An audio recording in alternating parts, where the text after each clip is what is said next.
Hello दोस्तों, स्वागत है आप सभी का 47th video of miracle series class 12th के अंदर। आज का हमारा टॉपिक रहेगा प्रॉपर्टीज ऑफ इलेक्ट्रोमैग्नेटिक वेव्स। आज के वीडियो के ऊपर मैंने एक छोटा सा क्विज प्रिपेयर किया है, उसकी लिंक आपको मिलेगी डिस्क्रिप्शन बॉक्स के अंदर। इस क्विज के थ्रू आपको पता पड़ जाएगा कि आपको इन वीडियो से कुछ सीखने को मिल रहा है या फिर ये वीडियोज आपका केवल टाइम वेस्ट कर रहे हैं। आपको अगर इन वीडियोज का कंटेंट पसंद नहीं है ना, तो आपको इनको लाइक नहीं करना है। And if you do not want this type of content any more, तो आपको इसको सब्सक्राइब करने की जरूरत नहीं है। Let's start. First property of electromagnetic waves. देखो, there are two kinds of waves. One is called longitudinal wave, जिसके अंदर ऑसिलेशंस जो है वो वेव प्रोपेगेशन की डायरेक्शन के अंदर होते हैं। एग्जाम्पल है sound wave. And the other is called transverse wave, जिसके अंदर ऑसिलेशंस जो हैं वो वेव प्रोपेगेशन के परपेंडिकुलर डायरेक्शन के अंदर होते हैं। एग्जाम्पल है इलेक्ट्रोमैग्नेटिक वेव। नोटिस करो, यहां पर एक इलेक्ट्रोमैग्नेटिक वेव मैंने दिखाई है। यहां पर इलेक्ट्रिक फील्ड के ऑसिलेशंस, मैग्नेटिक फील्ड के ऑसिलेशंस एंड वेव प्रोपेगेशन, ये तीनों ही म्यूचुअली परपेंडिकुलर डायरेक्शन के अंदर है। That's why electromagnetic wave is a transverse wave. Second property, electromagnetic waves के अंदर electric field and magnetic field oscillate कर रही है, कोई पार्टिकल्स ऑसिलेट नहीं कर रहे हैं।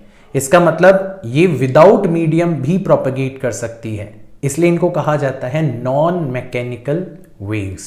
नेक्स्ट प्रॉपर्टी, इलेक्ट्रिक फील्ड और मैग्नेटिक फील्ड के ऑसिलेशंस को ऑब्जर्व करो। जहां पर इलेक्ट्रिक फील्ड जीरो है वहां पर मैग्नेटिक फील्ड भी जीरो दिख रही है, जहां पर इलेक्ट्रिक फील्ड मैक्सिमम है वहां पर मैग्नेटिक फील्ड भी मैक्सिमम दिख रही है। इसका मतलब electric field and magnetic field के ऑसिलेशंस जो हैं वो इन फेज आपको दिखाई दे रहे हैं। इनको आप इक्वेशन की फॉर्म में लिखोगे तो दोनों का फेज एंगल जो है वो आपको एग्जैक्टली सेम नजर आएगा। Suppose you are given electric fields direction, magnetic field direction, दोनों एक दूसरे के परपेंडिकुलर होंगी, बट स्टिल कंफ्यूजन होगा कि वेव प्रोपेगेशन किस डायरेक्शन के अंदर होना चाहिए, इस डायरेक्शन के अंदर होना चाहिए या इस डायरेक्शन के अंदर होना चाहिए। इस कंफ्यूजन को दूर करेगा हमारा पॉइंटिंग वेक्टर, जिसको डिफाइन किया जाता है cross product of electric field and magnetic field divided by mu not. ये रिप्रेजेंट करता है the rate of flow of energy per unit area को, लेकिन इसका मेन काम क्या है, वेव प्रोपेगेशन की डायरेक्शन के अंदर पॉइंट आउट करना। सो आप इलेक्ट्रिक फील्ड की तरफ अपने राइट हैंड की उंगलियों को रखना और उसको मैग्नेटिक फील्ड के हेड की तरफ कर्ल करना, राइट हैंड थंब रूल। तो आपका अंगूठा आपको बता देगा वेव प्रोपेगेशन किस डायरेक्शन के अंदर होना चाहिए। अगर वेक्टर्स की टर्म में बात करें तो अगर electric field J cap direction के अंदर है, मैग्नेटिक फील्ड के कैप डायरेक्शन के अंदर है, तो pointing vector J cross K यानी कि आई कैप डायरेक्शन के अंदर होगा, यानी कि वेव प्रोपेगेशन जो है वो आई कैप डायरेक्शन के अंदर होगा। That's how you can figure out the direction of electromagnetic wave propagation. जिस तरीके से अदर वेव्स को रिप्रेजेंट किया जाता है, उसी तरीके से इलेक्ट्रोमैग्नेटिक वेव्स को भी रिप्रेजेंट किया जाता है using these kind of standard equations. आप इलेक्ट्रिक फील्ड की फॉर्म में भी लिख सकते हो, मैग्नेटिक फील्ड की फॉर्म में भी लिख सकते हो। यहां पर जो टाइम का कोफिशिएंट है दैट इज एंगुलर फ्रीक्वेंसी, इसकी मदद से आप time period 2π upon omega, frequency omega upon 2π find out कर सकते हो वेव के लिए। के यहां पर वेव प्रोपेगेशन कांस्टेंट है, जिसकी मदद से आप वेवलेंथ लैम्डा फाइंड आउट कर सकते हो यूजिंग 2π अपॉन के। अगर आपको लैम्डा पता है, टाइम पीरियड पता है, तो इन दोनों को डिवाइड करके आप वेव की स्पीड फाइंड आउट कर सकते हो, जो कि ओमेगा अपॉन के इक्वल आपको मिलेगी। तो वेव की इक्वेशन देके आपको इन सारी की सारी चीजों के बारे में पूछा जा सकता है and you should be better prepared for that. Electromagnetic waves की स्पीड को एक और तरीके से रिप्रेजेंट किया जा सकता है। आप इलेक्ट्रिक फील्ड की पीक वैल्यू को मैग्नेटिक फील्ड की पीक वैल्यू से डिवाइड कर दीजिए। मैक्सवेल की इक्वेशंस के अकॉर्डिंग ये जो रेशियो है वो 1 upon root of mu times epsilon के इक्वल मिलेगा, और ये भी स्पीड ऑफ इलेक्ट्रोमैग्नेटिक वेव को रिप्रेजेंट करेगा इन दैट पर्टिकुलर मीडियम। जैसे वैक्यूम की बात करें तो वैक्यूम के अंदर इलेक्ट्रोमैग्नेटिक वेव की स्पीड हो जाएगी 1 upon root of mu not times epsilon not के इक्वल। इन दोनों की वैल्यूज हमें पता है, और जब यहां पर रखेंगे और कैलकुलेट करेंगे तो ये exactly speed of light in vacuum के इक्वल मिलेगी। यहीं से तो मैक्सवेल ने गैस किया था कि जो विजिबल लाइट है वो भी हो सकता है एक इलेक्ट्रोमैग्नेटिक वेव ही हो, और बाद में जाके पता चला कि वाकई विजिबल लाइट भी एक इलेक्ट्रोमैग्नेटिक वेव है। रिफ्रैक्टिव इंडेक्स आज तक हम लोग कैसे डिफाइन करते थे, speed of light in vacuum divided by speed of light in medium. अब हमें पता है speed of light in vacuum किसके इक्वल है, 1 upon root of mu not times epsilon naught, और speed of light in medium किसके equal है, 1/√μ times epsilon. और इन दोनों की वैल्यूज जब हम यहाँ पर रिप्लेस करेंगे तो रिफ्रैक्टिव इंडेक्स का एक नया फॉर्मूला हमें मिलेगा, that is √μr times epsilon r। तो अब हमें पता चल गया कि किसी भी मीडियम की रिफ्रैक्टिव इंडेक्स उस पर्टिकुलर मीडियम की relative permeability and dielectric constant इन दोनों के ऊपर डिपेंड करती है। What is intensity of electromagnetic wave? Intensity का मतलब होता है average value of rate of flow of energy per unit area, यानी कि average value of pointing vector magnitude. Pointing vector का मैग्नीट्यूड कितना हो जाएगा, हमने E cross B divided by mu not इस तरीके से डिफाइन किया था पॉइंटिंग वेक्टर को। क्योंकि इलेक्ट्रिक फील्ड और मैग्नेटिक फील्ड परपेंडिकुलर है तो मैग्नीट्यूड हो जाएगा simply E multiplied by B divided by mu not. अब E का मतलब है E not sine omega t minus k x और B का मतलब है B not sine omega t minus k x. यहां पर रिप्लेस करेंगे तो इंटेंसिटी की जो वैल्यू है वो मिलेगी आपको average value of E not B not divided by mu not times sine square omega t minus k x.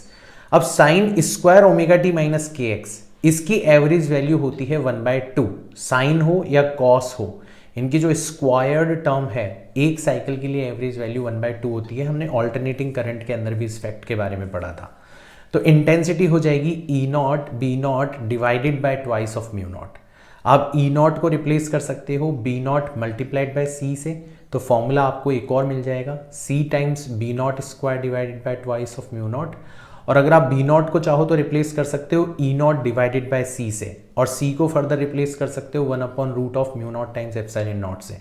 तो आपको एक और फॉर्मूला मिल जाएगा इंटेंसिटी का, that is C times half of epsilon not times E not square. Intensity को source की power की term में भी डिफाइन किया जा सकता है। सोर्स की पावर को एरिया से डिवाइड कर दो तो आपको जो क्वांटिटी मिलेगी that will be equals to intensity.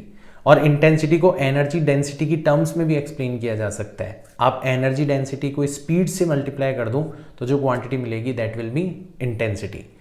Intensity अगर पॉइंट सोर्स है तो डिस्टेंस के स्क्वायर के इनवर्सली प्रोपोर्शनल होती है, अगर लीनियर सोर्स है तो डिस्टेंस के इनवर्सली प्रोपोर्शनल होती है, अदरवाइज इंटेंसिटी डिस्टेंस के ऊपर डिपेंड नहीं करती। बात करें एनर्जी डेंसिटी की तो इलेक्ट्रिक फील्ड की फॉर्म में जो एनर्जी होगी उसके लिए एनर्जी डेंसिटी हो जाएगी half epsilon not times E square. E की जगह रिप्लेस किया जा सकता है E not sine omega t minus k x को। तो जो एवरेज वैल्यू होगी एनर्जी डेंसिटी की in form of electric field वो आ जाएगी आपकी 1/4 times epsilon not times E not square. Similarly magnetic field की फॉर्म में जो एनर्जी है उसके लिए एनर्जी डेंसिटी हो जाएगी B square divided by twice of mu not. Average value निकालेंगे तो B not square divided bye 4 times mu naught हो जाएगी। अगर हम E नॉट की जगह C times B not replace करेंगे तो हम देखेंगे कि जो इलेक्ट्रिक फील्ड की फॉर्म में एनर्जी डेंसिटी एग्जिस्ट कर रही है ऑन एन एवरेज और जो मैग्नेटिक फील्ड की फॉर्म में एनर्जी डेंसिटी एग्जिस्ट कर रही है ऑन एन एवरेज वो आपस में एक दूसरे के इक्वल होंगी। यानी कि आपकी टोटल एवरेज एनर्जी डेंसिटी जो होगी उसको आप चाहो तो half epsilon not times E not square भी लिख सकते हो या B not square divided bye 2 times mu naught भी लिख सकते हो, यानी कि इंटेंसिटी डिवाइडेड बाय स्पीड के इक्वल भी लिख सकते हो। ऑल्दो इलेक्ट्रोमैग्नेटिक वेव्स मासलेस हैं बट स्टिल ये मोमेंटम और एनर्जी कैरी करती है। इनके मोमेंटम को इनके एनर्जी की टर्म्स में डिफाइन किया जाता है। इनके मोमेंटम को लिखा जाता है एनर्जी डिवाइडेड बाय स्पीड। तो जब इलेक्ट्रोमैग्नेटिक वेव्स किसी रिफ्लेक्टिंग सरफेस के ऊपर इंसिडेंट होती है और रिफ्लेक्ट होती है तो वो सरफेस को कुछ मोमेंटम ट्रांसफर करती है और वो मोमेंटम कितना हो जाएगा, twice of momentum of incident electromagnetic wave, यानी कि twice of energy divided by speed. Momentum transferred divided by time जो होता है वो फोर्स के इक्वल होता है। तो इलेक्ट्रोमैग्नेटिक वेव के द्वारा सरफेस के ऊपर जो फोर्स अप्लाई किया जाएगा वो हो जाएगा twice of power divided by speed, क्योंकि आपने एनर्जी को टाइम से डिवाइड कर दिया जो कि पावर के इक्वल होता है। अब फोर्स पर यूनिट एरिया किसके इक्वल होगा, प्रेशर के इक्वल। तो इलेक्ट्रोमैग्नेटिक रेडिएशंस की वजह से जो प्रेशर अप्लाइड होगा that is called radiation pressure, उसकी वैल्यू किसके इक्वल हो जाएगी, twice of intensity divided by speed, क्योंकि आपने पावर को एरिया से डिवाइड कर दिया and power divided by area is nothing but intensity. अगर आपकी सरफेस रिफ्लेक्टिंग नहीं है, एब्जॉर्बिंग सरफेस है, तो आपके फॉर्मूला स्लाइटली चेंज हो जाएंगे. In that case momentum transferred will be equal to energy divided by speed, force will be equal to power divided by speed and radiation pressure will be equal to intensity divided by speed. फिर आपको 2 से multiply करने की जरूरत नहीं है. Question, electric field part of an electromagnetic wave in a medium is represented by Ex is equals to 0, Ey is equals to this whole expression and Ez is equals to 0. The wave is. तो हमें एक चीज तो ये पता पड़ गई कि इलेक्ट्रिक फील्ड जो है वो y डायरेक्शन के अंदर है और उसकी इक्वेशन भी हमें फैमिलियर नजर आ रही है. स्टैंडर्ड इक्वेशन होती है आपकी E is equals to E not sine और कॉस दोनों में से कुछ भी हो सकता है omega t minus k x. ये जो वेव है ये पॉजिटिव एक्स डायरेक्शन के अंदर प्रोपेगेट करती है. ये हमें कहां से पता चलता है? इन दोनों को देख के, ये और ये, इन दोनों के जो कोफिशिएंट्स हैं इनका साइन अगर अपोजिट होता है तो पॉजिटिव एक्स और अगर सेम होता है तो नेगेटिव एक्स डायरेक्शन के अंदर वेव प्रोपेगेट करेगी. तो सबसे पहले तो हमें ये पता पड़ गया कि हमारी वेव जो है वो पॉजिटिव एक्स डायरेक्शन के अंदर प्रोपेगेट कर रही है. तो ऑप्शन 1 करेक्ट नहीं हो सकता, है ना. ऑप्शन 2 भी करेक्ट नहीं हो सकता. ऑप्शन 3 और 4 में से कोई एक ऑप्शन हमारा करेक्ट होगा. अब देखो, फ्रीक्वेंसी के बारे में बात करी जा रही है एंड वेवलेंथ के बारे में बात करी जा रही है. Frequency and wavelength. तो मैंने आपको फ्रीक्वेंसी और वेवलेंथ दोनों ही निकालना सिखाया है. मैंने आपको बताया था फ्रीक्वेंसी जो है वो किसके इक्वल होती है? ओमेगा अपॉन 2 पाई. ओमेगा आपको कितना नजर आ रहा है यहाँ पर? 2 पाई मल्टीप्लाइड बाय 10⁶ रेडियन पर सेकेंड. इसको आपने 2 पाई से डिवाइड कर दिया, 2 पाई से 2 पाई कैंसिल आउट हो गया, 10⁶ हर्ट्ज. ये आपकी फ्रीक्वेंसी होनी चाहिए. वेवलेंथ की बात करें तो वेवलेंथ होती है आपकी 2 पाई अपॉन के. 2 पाई के मतलब x का जो कोफिशिएंट है, पाई मल्टीप्लाइड बाय 10⁻². पाई से पाई चला गया, 10⁻² को ऊपर ले जाओगे तो 2 इंटू 10⁻² हो जाएगा. ये आ जाएगा आपका 200 मीटर. तो फ्रीक्वेंसी एंड वेवलेंथ दोनों हमें मिल गई और ऑप्शन नंबर 4 के अंदर हमें ये दिखाई दे रही है, यानी कि हमारा ऑप्शन नंबर 4 जो है वो करेक्ट हो जाना चाहिए. नेक्स्ट क्वेश्चन देखो, which of the following statement is false for the properties of electromagnetic waves. पहला है, these waves do not require any material medium for propagation. ये तो करेक्ट है. Both electric and magnetic field vectors attain the maxima and minima at the same place same time. Same phase के अंदर होते हैं. ये भी करेक्ट है. The energy in electromagnetic wave is divided equally between electric and magnetic field vectors. ये भी correct है. हमने देखा था इलेक्ट्रिक फील्ड और मैग्नेटिक फील्ड की फॉर्म में जो एनर्जी डेंसिटी होती है वो आपस में इक्वल होती है on an average. Both electric and magnetic field vectors are parallel. अब यहां पर गड़बड़ हो गई. हमें पता है कि इलेक्ट्रिक फील्ड और मैग्नेटिक फील्ड भी आपस में परपेंडिकुलर होती है. तो हमारा जो ऑप्शन नंबर 4 है वो इनकरेक्ट हो गया, वो फॉल्स हो गया. तो हमें इसी को टिक करके आना है. ऑप्शन नंबर 4 हमारा राइट आंसर हो जाएगा. क्वेश्चन में दे रखा है, the electric field associated with EM wave in vacuum is given by E is equal to 40 cos, जो भी स्टैंडर्ड इक्वेशन है हमें दे दी. EZ and TR in volt पर metre, metre and seconds respectively. The value of wave vector K is. अब देखो हमारी वेव किसके अंदर ट्रेवल कर रही है? वैक्यूम के अंदर. तो वैक्यूम के अंदर ट्रेवल कर रही है तो जो स्पीड है वेव की वो किसके बराबर हो जानी चाहिए? C के बराबर. C का मतलब हो जाएगा 3 इंटू 10⁸ मीटर पर सेकेंड के बराबर. इक्वेशन के अकॉर्डिंग स्पीड जो होती है वो किसके इक्वल होती है? ओमेगा. ओमेगा का मतलब हो गया 6 इंटू 10⁸ डिवाइडेड बाय के. तो यहाँ से आपको के की वैल्यू मिल जाएगी 6 into 10⁸ divided by 3 into 10⁸. Answer आ जाएगा आपका 2 मीटर इनवर्स. ऑप्शन नंबर 3 आपका करेक्ट हो जाएगा. क्वेश्चन में दे रखा है, laser beam of 9 milliwatt and diameter 2 mm, then what is the amplitude of magnetic field associated with it. तो देखो पावर आपको गिवन है कितनी? 9 मिलीवॉट. मिली का मतलब हो गया 10⁻³ वॉट. डायमीटर आपको गिवन है 2 मिलीमीटर, 10⁻³ मीटर. तो आप एरिया निकाल सकते हो. एरिया हो जाएगा आपका पाई d² डिवाइडेड बाय 4, यानी कि पाई इंटू 4 इंटू 10⁻⁻⁶, डायमीटर का स्क्वायर कर दिया, डिवाइडेड बाय 4 यानी कि पाई इंटू 10⁻⁻6, यानी कि आप इंटेंसिटी निकाल सकते हो, that is power divided by area.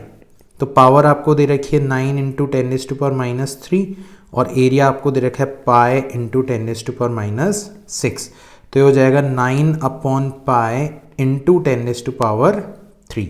ठीक है। अब आप पूछोगे सर आप ऐसा कर क्यों रहे हो? क्योंकि मुझे एम्पलीट्यूड ऑफ मैग्नेटिक फील्ड निकालना है और वो मुझे मिलेगा इंटेंसिटी की मदद से। इंटेंसिटी देखो किसके इक्वल होती है, अगर आपको याद हो तो speed of light multiplied by B naught square divided by twice of mu naught के इक्वल होती है। तो देखो मेरा काम हो गया, 9/पाई into 10⁻³ is equal to 3 into 10⁸ multiplied by B naught square divided by twice of mu naught. Mu naught is nothing but 4 pi into 10⁻⁷। और जब आप इसको सॉल्व करोगे तो पाई से पाई आपको कैंसिल आउट होता हुआ नजर आएगा, है ना। 10 की पावर्स को मैनिपुलेट करो, 3 से 9 भी आपको कैंसिल आउट होता हुआ नजर आएगा, तो ओवरऑल बचेगा आपका 3 इंटू 2 इंटू 4 यानी कि 24 मल्टीप्लाइड बाय टोटल पावर्स को अपन मैनिपुलेट करेंगे तो बचेगा 10⁻12। ये किसके इक्वल हो जाएगा? बी नॉट स्क्वायर के इक्वल हो जाएगा। तो बी नॉट की जो वैल्यू है वो लगभग आपको मिलेगी 25 के करीब है 24, तो लगभग 4.9 इंटू 10⁻⁻6 टेस्ला, जिसको आप 4.9 माइक्रो टेस्ला भी लिख सकते हो। ऑप्शन नंबर 4 आपका करेक्ट हो जाएगा। क्वेश्चन में दे रखा है the intensity of sun on earth is 1400 watt per metre square. ठीक है ना। Assuming earth to be a black body, मतलब इंटेंसिटी ऑफ सन का मतलब है जो सन की रेडिएशन से उनकी इंटेंसिटी है। ठीक है ना। Calculate radiation pressure. तो हमें देखो इंटेंसिटी दे दी गई है, कितनी दे दी गई है? 1400 watt per metre square. Black body का मतलब हो गया परफेक्टली एब्जॉर्बिंग सरफेस। तो हमें हिंट मिल गया हमें कौन सा वाला फॉर्मूला यूज करना है, परफेक्टली एब्जॉर्बिंग सरफेस है। तो हमें पता पड़ गया कि हमारा जो रेडिएशन प्रेशर का फॉर्मूला होगा उसके अंदर हमें 2 से मल्टीप्लाई नहीं करना, तो फॉर्मूला हो जाएगा आपका radiation pressure is equal to simply intensity divided by speed.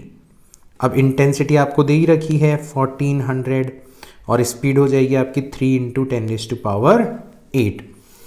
ये हो जाएगा आपका, ऊपर ले जाएंगे -8 + 2 लड़ाई होगी तो माइनस का 6 बचेगा, 14 डिवाइडेड बाय 3 करोगे तो 4.66 इंटू 10⁻⁻6 पास्कल लिख लो या न्यूटन पर मीटर स्क्वायर लिख लो, इतना आपका रेडिएशन प्रेशर होगा। 4.66 इंटू 10⁻⁻6। ऑप्शन नंबर 3 आपका क्या हो जाएगा?